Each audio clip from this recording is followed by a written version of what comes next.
mi soi ngam lo ania mor tek ka hlom le tu ka tiang thil soi e ka soi di chonin black money chung chang te politics sim hi men soi thangam lo hey te ma mi she de ben soi du lo na ngan finga ma mi hi ni ka kan alu tu kan ju ti me yes sana oma yes kati ang like lar khel lar vibe sit tang chi ke ngan ma ka tilon jun ma sabara chuan mere theile har sa jok te hi kai chua du na tak tak nei ram soi tu kan ma moni chu ma sabara chuan til serious lu tu kan hi atile hey nuam hin tilu tu kan tan ang thok tur kan thang mo kan dia lal tu ri kan lo thang chu kin lo nia VIP tu than chuan na VIP lifestyle enjoy tu than chuan na so I hate that thing kan nail tu kai chu ting mo chu bang chuanin yes ZPM hi an tali ani ngai chuan tu mai kan vote pe to lo ka thei to ping amu phang pon communist socialist party kan din e tinga tinga ka sei pe ni nu zat na chan ka thalo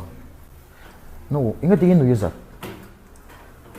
India ram literacy sana ber Kerala ni Kerala state a communist party sarkar eng tin ngi mu ko ti ei ka salo eng tin ngi tin min lo brainwash fake na sani ka salo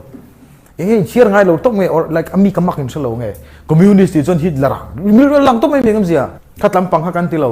communism min soi tumber le socialism min soi tumber sin tuk tlana thila ni kan soi ni a chan chu ami zo ami zo san ka shlang che mi zo thua nge om sem dam able thi ani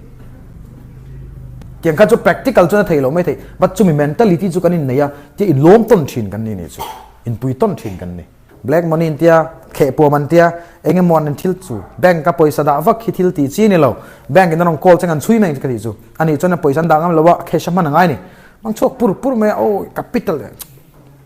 an business ran lian tak khaw ran don lang kan thei lo wang kai ni chona capital south a khar son tok mai te ni yes ka nakina yeah kan sarkar ve huna ka ming gan la soi chok lungai so ka thate lo an la chui chu ri no ai ka chu concentration game man se ma nan thok char chang central je la kan chong lo le ne no ku tiang te ko ka renovate ve kang ti lang so ge chu nan thok tu này an nei tu ran thok chuak tu này nuo man tu ko ti kho sak kol na mem tu ne lo ne hard labor an ti tu an ti like hard labor type ang chi ka thlai em ang chi ka ti lo kanin ur lawang lungai so yes thil ti sual hian in shewa man ti tu rani okay tu jan escape charchar ani chung ho VIP ya kan ngai te ni voi ni engem mo function am sengin oh chief guest thu sai turin ai an mel ka mu cham ka lu kan ti suak suman ne ya an sum nei na chuan sum lom hawa bo ka tho na chu zaum na keng tel thira sum lom ho thin lunga ro pui du ho thin lunga ai jan za em politician wen tlon sia ka kasia ka thil sia chien in ju ka soi nunan te shom mani yo nunan te shom je ju ka soi chu ठीक है इन मुनन ले रमा कोई नुन ती शोम ना थमani an le na sala tok tilaya khatiang chi black money mo khe pom ti hawin in mun le hi foklen page os ma mol in le ni chuan ati kan ti le he ta kan da le tho tu man kan social ngam lowa yes ti te ka chori ne nge le tu nge du lowa we don tu chu no nam doi kan da barman chong an da man pur top na le ya thai me ka til le ka thi mai ne pa ti tin yang mentality chu kan thalai ten tu don ne kina chon an tu mek reng ang karing an ot velom tu nge re thein on reng pe yang an nuam to nuam an te mi an nuam ti piang kan ngai sa le tho sia yes na kina chon mo drugs dealer hin la tam don tu kheng ka sia a chan chu tiek ang tol ruang se wi nuam an ti em so na mai mo het me isa ti em rang va mola har sa te zu bil lai an sa chi lai video TV kan mo zau ne ta ten ti chu ka ठीक है yes कोई live restaurant लियन हाउ तियांग ओम हावा अंजुन मन ता की जाउने थोन ती छोकला मुलो रे सबरा छ तो तियांग खिल थेन रम चु रम सुई तु छा खो सकना मुन ले पार्टी छतक ओम न मुन रमनी थैलो सिम सिस्टम छतक कल न मुन नि थैलो सिम इन ल बे दong don थो ती hi ka sia ni eng mai na muak lo chu be don nei na muak chu Frank Dewing ka silang chow. I mean honest tu ka dito ka. Eng mai na bol cho party thila hian mo. Kan political thil hian eng ma future ro pui takanei lo. Beidon na china mo non chow. Iron thang lia na nga nain zong nga beidon na bok.